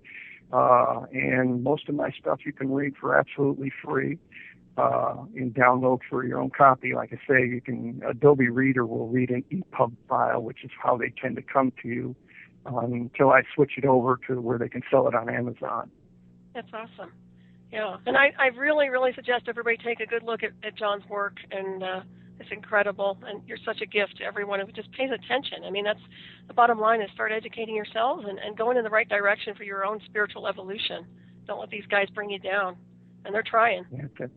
Yep. That's for darn sure. And I'll shine the light right on them. You can see them for what they are. Yeah. You start reading those books, the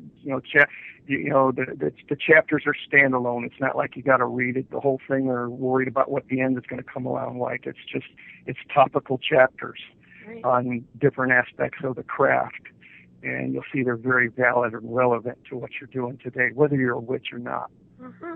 Yeah, and I hope to raise the vibration of the word witch so that people will start associating it with a higher level of consciousness. And that's another reason that I keep addressing what we are, the craft, because I want people to understand a little bit more. I understand some people just won't get it.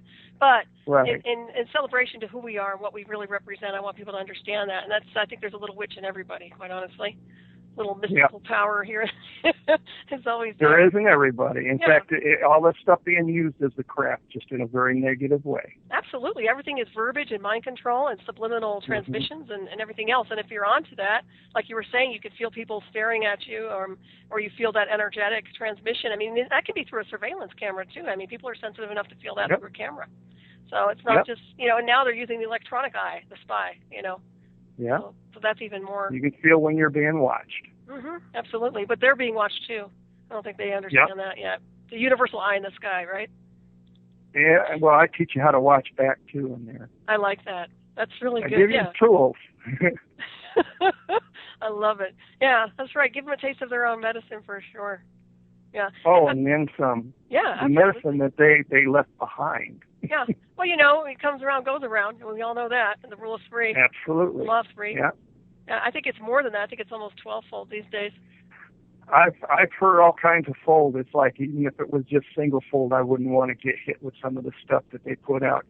Yeah. I keep thinking of them putting out those drones. It's like wait till Obama finds Michelle and his two girls home in a pile of rubble because somebody popped a missile at them or something like that. It's like true. Even single fold is just bad, just tragic. Absolutely, and even the psychotronic warfare, man. Wait till it hits them in the butt, and it will, if it hasn't already. Because that's hellacious, and they're not prepared to deal with that at all. They can't handle it. They've already surrendered, their freedom to this entity, which is powerless in the universe. So forget it. Yeah. Yeah. It's lied to them like they're lying to us. Right, and I guess I don't. We just we're ready to get out here. Anyways, thank you so much, John, for being here tonight. Matt Painter, thanks for hanging out with us. Y'all have a great weekend, and I will see you next week. Take care. Mm-hmm.